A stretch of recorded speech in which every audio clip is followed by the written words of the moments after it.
남편을 존경하라. 아멘. 현재 우리나라의 이혼율은 해가 거듭할수록 증가하는 추세입니다. 우리나라의 이혼율은 35% 정도로 부부 3쌍 중에서 1쌍 정도가 이혼한다고 보시면 되는데요. 이는 OECD 국가 중에 9위이고 아시아 회원권 중에서는 단연 1위입니다. 자살률도 한국이 세계 1위인데 대한민국이 지금 많이 아픈 것 같습니다.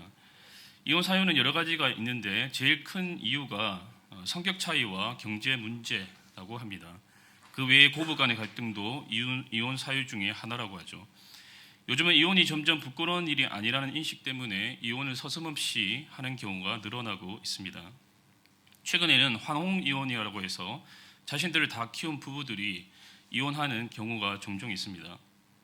그래도 자식 때문에 맞지 않는 배우자와 이혼하지 않고 버텼지만 자식이 독립해 버리자 같이 살 이유가 없어지게 된 것이죠. 부부를 그나마 연결해주는 자식들이 독립을 하다 보니까 서로 얼굴 붉히면서 스트레스 받으면서 살지 말고 너는 너 인생 살고 나는 내 인생 살자라는 겁니다. 뭔가 쿨한 것 같지만은 한편으로는 가장 깊고 친밀한 관계가 형성되어야 할 부부가 최근 들어서 얼마나 피상적인 관계로 전락해 가고 있는지를 보여주는 것 같아서 좀 쓸쓸한 마음이 듭니다. 최근에 유행하는 결혼 솔루션 프로그램이 있는데 여러분들도 보신 적이 있으실 것 같아요. 이호성 교수가 진행하는 이혼 숙녀 캠프나 오은영 박사가 진행하는 결혼 지옥이라는 프로입니다. 여러분들은 거룩하고 경건하셔서 이런 것들 안 보시는가 보죠. 예. 이호성 교수가 이야기를 하던데 실제로 이 프로 때문에 이혼율이 조금 줄었다고 해요. 믿거나 말거나. 프로그램에 나오는 진상 남편들, 진상 아내들을 보면서 그래도 내 남편, 내 아내는 그래도 낫구나 라고 하면서 그냥 그렇게 살게 된다고 합니다. 여러분들 최근에 남편에게 아내에게 서운한 감정이 드신다면 이 프로를 꼭 한번 보시기를 추천드립니다. 물론 여러분들 성령의 은혜로 우리가 마음을 다스려야 되겠지만 하나님께서 우리에게 주신 일반 은총도 적극적으로 사용하면 좋지 않습니까? 여러분 서로를 가장 사랑하고 서로 희생해야 할 부부 사이에 이 지옥 같은 관계가 되는 가장 큰 이유는 다른 것이 아니라 자기애 때문입니다. 흔히 이제 자기 중심성이라고 이렇게 이야기를 하는데요. 근데 인간은 타락 이후에 모두 다 자기애, 자기 중심성에 사로잡힌 사람들이 되었습니다. 생각하고 말하고 행동하는 모든 것들이 타인이 아니라 바로 자신을 향하고 있는, 자신을 위해서 살고 있는 그런 모습이 되었다는 것이죠.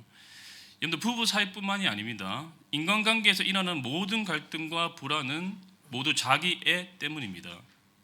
그래서 이 자기애가 극복되지 않고는 부부 관계뿐만이 아니라 인간관계에서의 어떻게 말하면 진정한 화해, 진정한 연합이 이루어질 수 없는 것이죠.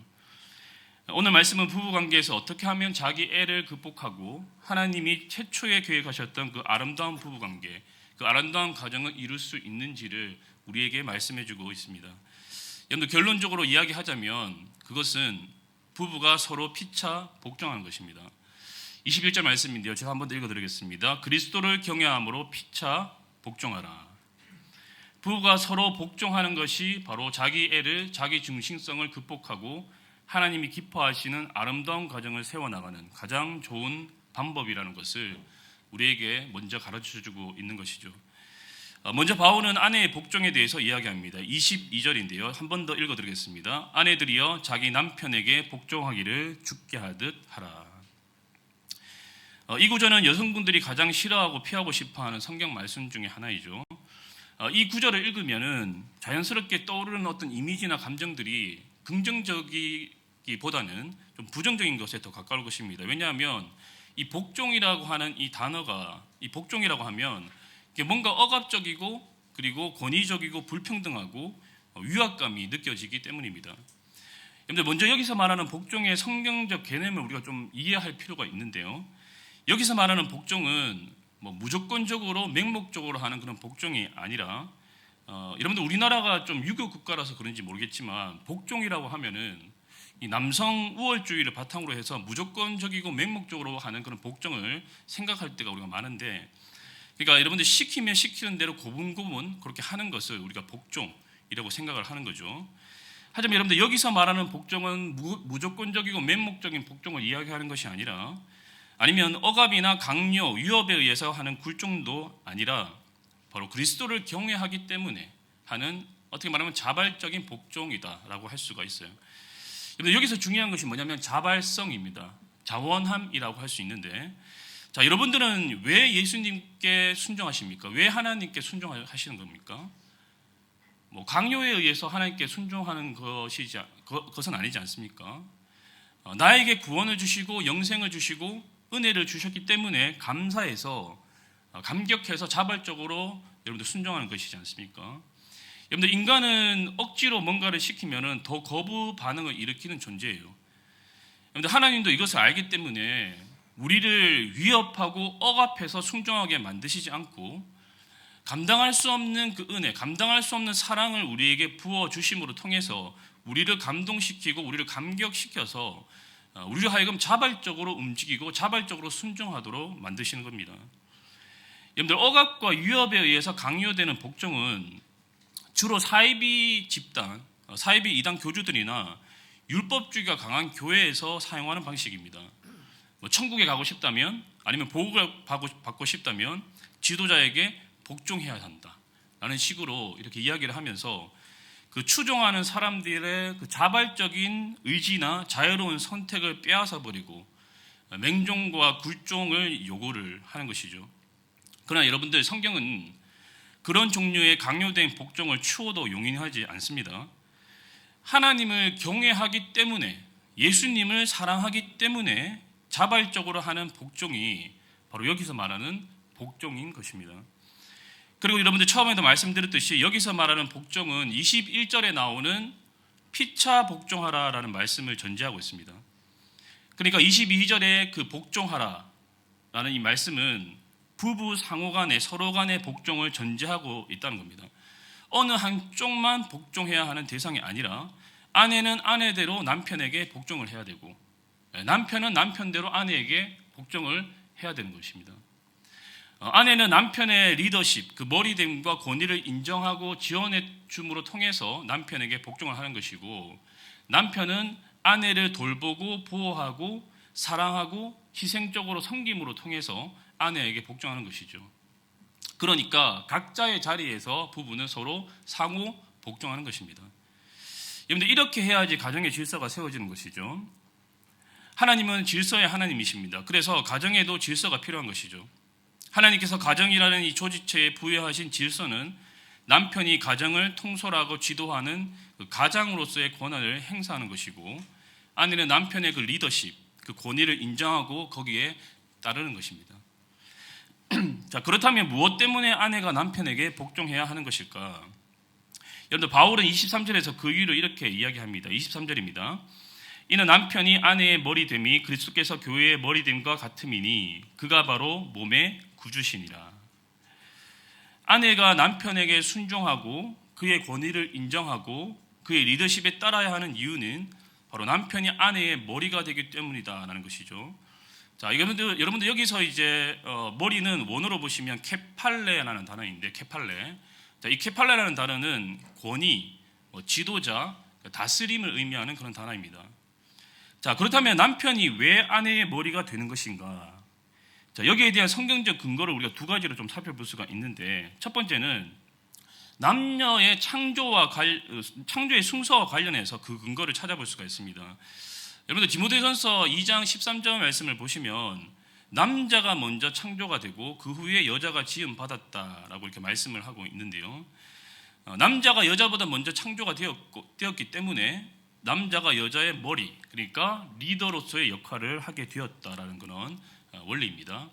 자, 두 번째는 여성 창조의 기원과 목적과 관련된 근거인데, 여러분들 고린도서 11장 8절에서 9절 말씀을 보시면 여자가 남자에게서 났고 여자가 남자를 위하여 지음 받았다라고 이렇게 말씀하고 있는데, 여성 창조의 목적이 남편을 돕기 위해, 조금 이따 우리가 돕는 비표에 대해서 살펴보겠지만, 남편을 돕기 위해 창조되었기 때문에 남자가 부부 사이에서 그 머리의 역할을 한다라는 그런 원리입니다. 남자가 먼저 창조되고 그 후에 여자가 남자에게서, 그리고 남자를 위하여 창조되었다라는 이 사실은 남자와 여자의 관계에서 남자의 우선성을 보여주는 것입니다. 자, 여러분들, 제가 방금 우선성이라고 말씀드렸습니다. 그렇죠? 우월성이라고 이야기하지 않았습니다. 남자가 여자의 머리가 되는 것은 남자가 여자보다 더 뛰어나거나 탁월하기 때문이 아닙니다. 남자와 여자는 하나님 안에서 동등한 존재예요. 그렇죠? 똑같이 하나님의 형상대로 지음받았고, 그리고 지어질 때에 똑같이 하나님의 축복을 받았고, 그리고 똑같이 세상을 다스릴 그 권한을 위임받았습니다. 하지만 누가 먼저 창조되었는가에 대한 우선성에 있어서는 남자가 먼저라는 것이죠. 먼저 태어난 아들에게 잔자의 권리가 주어지듯이 먼저 지음받은 남자에게 머리의 권한이 주어졌다라는 거예요. 자, 그렇기 때문에 바울은 이러한 창조 질서의 근거에서 남편의 그 머리됨, 남편의 그 가정에서의 리더됨을 말하고 있는 것입니다. 남편이 아내의 머리가 된다는 것은 결코 방금도 얘기했듯이 남성 우월주의를 조장하는 개념이 아닙니다. 방금도 말씀드렸듯이 남자가 여자보다, 남편이 아내보다 더 우월하다, 더 높임받아야 한다라는 것을 이야기하는 것이 아닙니다. 여러분들, 아내를 가리킬 때에 흔히 사용하는 말이 있죠. 돕는 배필이라는 그 말이 있는데, 여러분들, 이 말도 아내가 남편보다 어떤 열등한 존재로서 남편의 조력자 역할을 해야 한다는 그런 의미가 아닙니다. 여러분들, 돕는 배필에서 돕다라는 뜻의 그 히브리어 단어를 보시면 에제르라는 단어인데, 여러분들, 이 에제르라는 단어는 하나님과 관련해서 많이 사용하는 단어입니다. 시편에서 보시면 주는 나의 도움이시요 라든가 주는 나를 돕는 이시요라는 그런 말 구조들이 나오는데, 여기서 나오는 단어가 바로 에제르라는 단어입니다.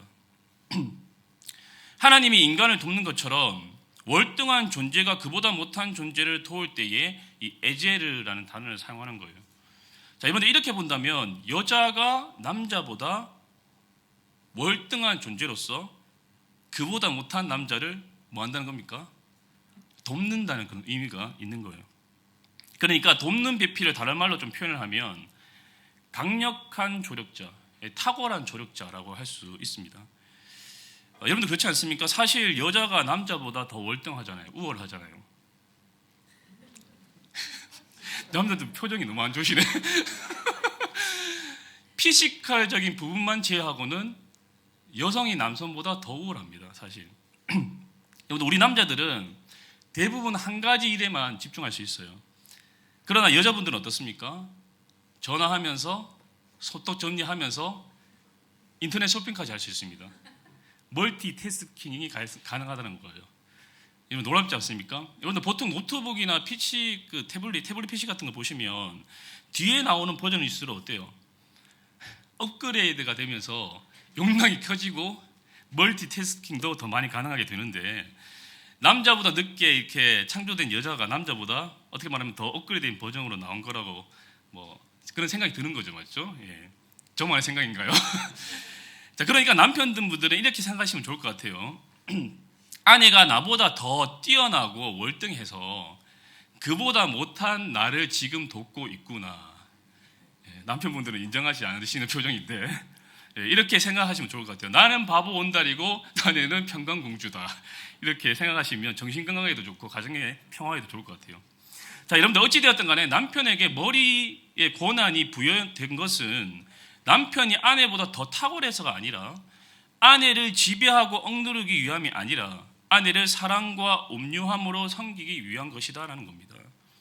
자, 그렇기 때문에 남편이 아내의 머리됨을 이야기하는 이 23절의 말씀에서도 바울은 동시에 그리스도가 교회의 머리됨을 이야기를 하면서 교회의 머리, 교회의 우두머리 되시는 예수께서 교회를 억압하지 않고 사랑과 은혜로 교회를 돌보시고 계시듯이 예수께서 교회 위에 군림하지 않으시고 온유함으로 교회를 책임지시고 섬기듯이 아내의 머리가 되는 남편은 그런 식으로 아내를 대하고 섬겨야 한다라고 말해주고 있는 것이죠. 억압과 위협이 아니라 사랑의 돌봄으로, 굴림이 아니라 온유하게 책임과 의무를 다함으로 통해서 아내를 섬기는 것이 바로 머리된 남편이 가져야 할 모습이다라고 말씀해주고 있는 것입니다. 자, 여러분들 그런 점에서 머리인 남편은 복종과 섬김을 받는 우두머리가 아니라 오히려 사랑으로 섬겨야 하는 우두머리, 리더인 것입니다. 그러니까 여러분들, 남편은 우두머리 종이에요. 우두머리 노예입니다. 자, 우리 남편분들 한번 저를 따라해 보시겠습니까? 나는 가정에서 우두머리 종이다. 우두머리보다 종에게 더 포커스를 맞추셔야 됩니다. 우두머리는 작게 말하시고 종은 크게 말하셔야 됩니다. 여러분들, 우두머리 종이라고 하면 말에 어폐가 있는 것 같은데 전혀 어울리지 않는, 맞죠? 모순적인 그 단어의 조합이지 않습니까? 하지만 머리된 남편의 가장 이상적인 모습을 표현하는 그런 말이라고 생각해요. 군림하는 리더나 아니면 억누르고 억압하는 리더가 아니라 바로 예수님처럼 종의 모습으로 섬기는 사람이 바로 남편의 그런 모습이라는 겁니다. 자, 그런데 여러분, 문제가 하나 있습니다. 나의 남편이 자발적으로 복종할 만큼 그렇게 존경스러워 보이지 않는다는 게 문제인 거죠. 남편이 좀 존경할 만한 사람이라면 순종하기가 참 쉬울 텐데 남편이 하는 행동을 보면은 존경심이 생기지 않는다는 겁니다. 뭐 하는 행동이나 하는 생각이나 하는 말들이 참 얼마나 유치할 때가 있는지, 어떨 때는 초등학생 같다는 생각이 들기도 합니다. 그래서 종종 자녀를 2명 키우시는 집안의 아내분들 이야기를 들어보시면 내가 애를 3명 키운다라고 이렇게 표현하시는 분들도 있습니다. 그래서 저희 아내는 저를 포함해서 애를 4명 키우고 있는 것입니다. 근데 남자가 철이 참 늦게 들어요. 나이가 들어도 이렇게 애 같은 구석이 항상 있습니다. 소년 감성이라고 해야 되나? 그런 것들을 가지고 있어요, 남자들 보면. 그래서 남자를 애 어른이라고도 이제 표현을 많이 하는데, 하지만 하나님께서 아내들에게 남편에게 복종하라라고 명령하는 것은 남편이 아내보다 더 우월한 사람이기 때문도 아니고 남편이 아내를 사랑해 주거나 위대하기 때문에 그런 것도 아닙니다. 아내는 남편이 별 볼 일 없는 사람일 때도 복종하는 것이죠. 남편이 나보다 핫벌이 낮고 돈벌이가 부실하고 몸이 빈약하고 말이 어눌하고 외모가 초라해 보여도 복종하는 것입니다. 그것이 하나님께서 가정에 세우신 질서이기 때문에 그렇게 하는 것이죠. 그러므로 사랑하는 아내 된 여러분, 하나님을 사랑하는 마음으로 남편을 가정의 리더로 인정해 주시고 그의 리더십을 잘 따르는 아내들이 되셨으면 좋겠습니다. 그리고 남편의 강력한 조력자가 되어주시기를 부탁드립니다. 여러분들, 하나님의 명령을 따라 남편에게 복종하는 것은 사실 남편에게 순종하고 남편을 섬기는 것이 아니라, 여러분 어떻습니까? 그 너머에 계신 바로 하나님을 바라보면서 하나님께 순종하고 하나님을 섬기는 것이 되는 겁니다. 그렇게 남편의 리더십을 따르면서 남편을 잘 섬기면 섬길수록 여러분들은 남편의 종이 되는 것이 아니라 바로 하나님의 종, 하나님의 사람이 되어갈 것입니다. 아멘이십니까? 자, 그렇다면 여러분들, 2번째로 남편이 아내에게 해야 할 복종은 무엇일까? 그것은 아내를 희생적으로 사랑하는 것이죠. 여러분들 25절 말씀을 보시면 남편들아, 아내 사랑하기를 그리스도께서 교회를 사랑하시고 그 교회를 위하여 자신을 주심같이 하라. 자, 여러분들 25절을 보시면 아내를 그냥 사랑하라고 이야기하고 있지 않습니다. 예수님께서 교회를 사랑하셔서 목숨을 바치신 것처럼, 그러니까 목숨 바쳐서 생명 다해 아내를 사랑하라라고 말씀합니다. 여러분들, 이것은 사실 아내들이 남편들에게 복종해라라는 그 말씀보다 더 어렵고 더 높은 수준의 말씀이에요. 과연 남편들 중에서 나는 아내를 생명당해 사랑합니다라고 당당하게 얘기할 수 있는 남자가 몇 명이나 있겠습니까? 그렇죠? 나는 생명다해 아내를 사랑합니다 라고 얘기할 수 있는 사람이, 남편이 몇 명이나 있을까요? 그래서 여러분들, 이 말씀 앞에서 남편들은 좌절감과 절망감을 느낄 수밖에 없어요. 그렇기 때문에 바울은 아내를 사랑하라고 말할 때 이 사랑이라는 단어를 인간적 차원의 사랑이 아니라 신적 기원으로서의 사랑으로 표현하고 있습니다. 여러분들, 아내를 사랑하라고 할 때 본문에서 말하는 이 사랑을 원어로 보시면 아가페예요. 여러분들 잘 알고 계시는. 여러분들, 헬라어는 사랑의 대상을 따라서 다양한 언어로 표현합니다. 남녀 간의 사랑은 에로스, 그리고 형제 간의 사랑은 필리아, 그리고 부모 자식 간의 혈연적인 사랑은 스톨게라고 표현해요. 그리고 인간을 향한 신의 무조건적인 그 사랑은 이제 아가페라고 표현을 합니다. 뭐 우리나라 말이나 영어는 사랑이라고 할 때 그냥 사랑 아니면 러브 이렇게 한 단어로 표현하지만 그 헬라어로는 여러 가지 표현으로 이 사랑을 표현하고 있다는 거예요. 그런데 바울은 남편에게 아내를 사랑하라라고 명령을 하면서 남녀 간의 사랑을 뜻하는 에로스가 아니라 아가페를 사용하고 있습니다. 남편들에게 아내를 아가페의 사랑으로 사랑하도록 가르치고 있다는 거예요. 여러분, 하나님도 잘 아시는 겁니다. 인간적 사랑에는 한계가 있다는 것을 하나님도 잘 알고 계세요.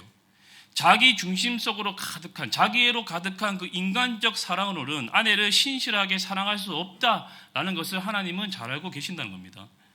오직 복음을 통해 하나님의 그 아가페적 사랑이 우리 안에 들어올 때에 남편은 아내를 생명 다해서 사랑할 수 있다라는 그런 말씀인 것이죠. 여러분들, 아내를 사랑하기 위해서는, 동시에 아내가 남편을 존경하고 남편에게 순종하기 위해서는 바로 예수 그리스도의 십자가 복음을 통해서 끊임없이 부어지는 그 하나님의 은혜가 우리에게 필요한 것입니다. 날마다 십자가 아래에서 끊임없이 하나님의 그 아가페 사랑을 재충전받을 때 아내를 우리는 신실하게 용납하고 용서하고 사랑할 수 있는 그런 남편이 될 수 있다는 것이죠.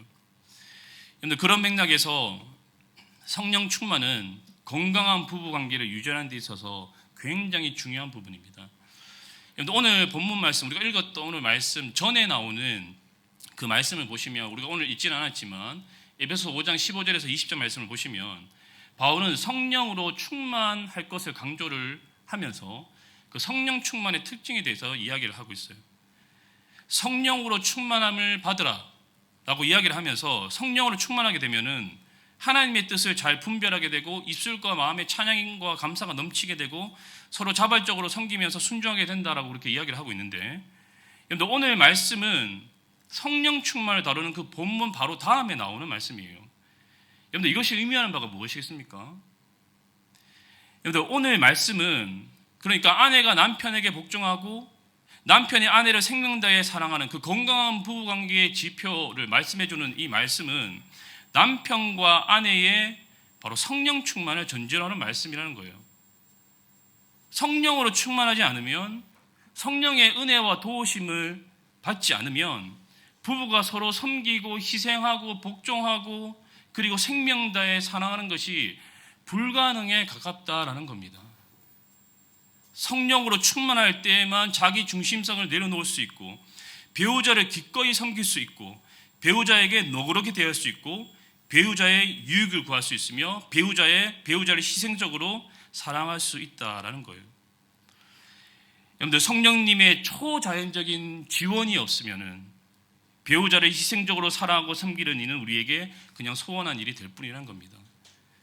그러므로 건강한 부부관계를 위해 여러분, 남편들이 해야 할 일은, 아내도 마찬가지겠지만 성령 충만을 통해 바로 하나님의 그 아가페적 사랑이 끊임없이 우리에게 부어지기를 갈망하고 열망하고 기도하는 것이라고 할 수 있어요.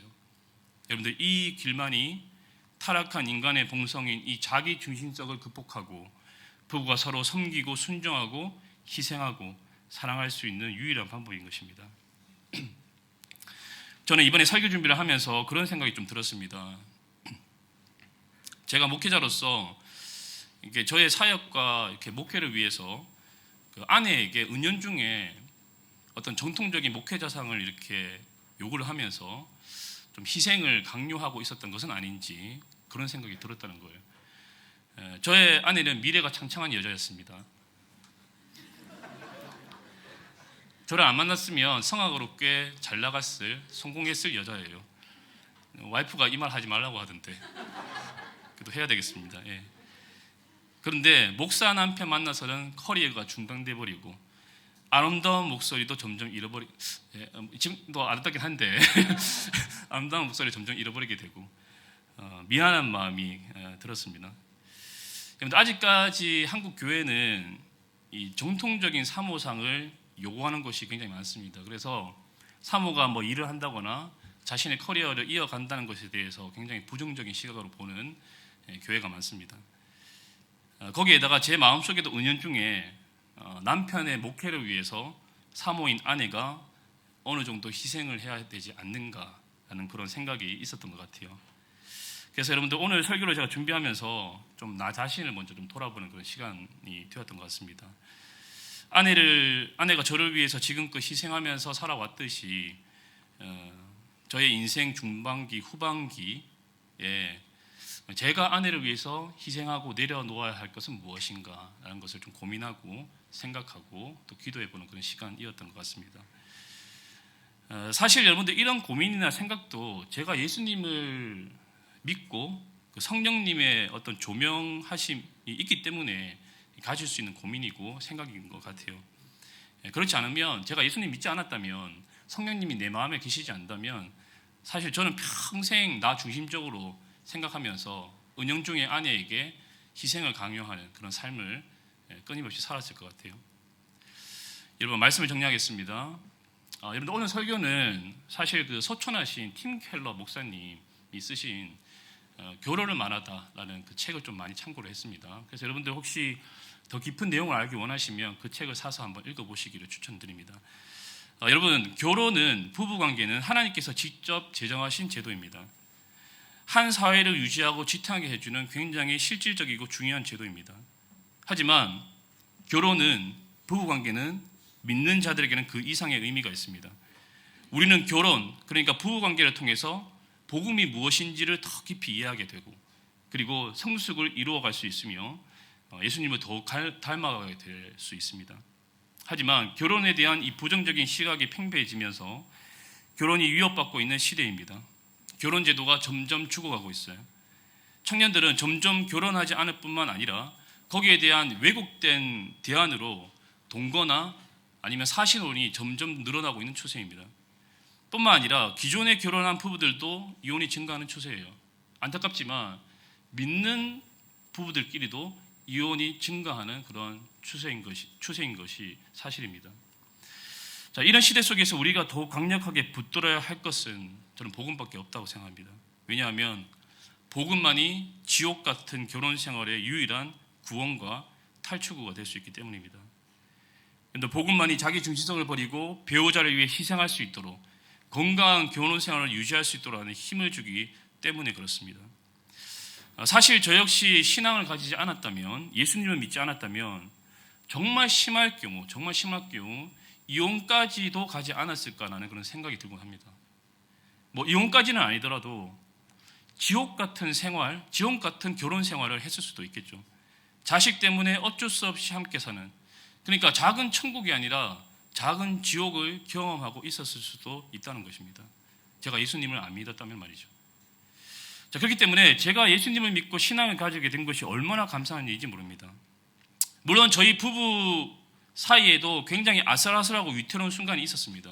부부관계의 위기의 순간이 있었다는 거예요. 그럼에도 불구하고 이겨낼 수 있었던 것은, 극복할 수 있었던 것은 바로 믿음 때문이고 하나님의 은혜 때문이었다는 것입니다.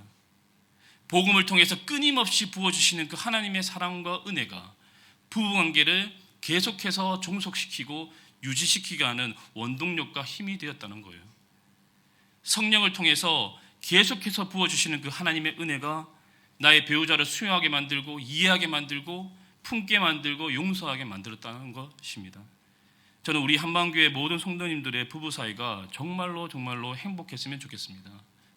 각 가정의 부부 사이마다 하나님의 은혜와 사랑이 흘러넘쳐서 그것이 유난열가 되어서 아름답고 풍성한 부부가 관계가 되기를 소망합니다.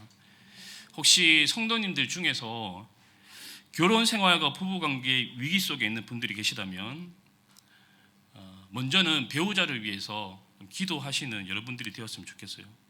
뭐 기도한다고 뭔가 변화되는 것이 있을까라고 여러분들 생각할 수도 있겠지만, 소극적인 모습처럼 보일 수도 있지만, 여러분들이 배우자를 위해서 간절히 기도하기 시작할 때에 하나님은 지금 그 깨어지고 있는 부부 관계를, 여러분들의 부부 관계에 개입하시고 회복의 역사들을 조금씩 일으켜 주실 거라고 믿습니다.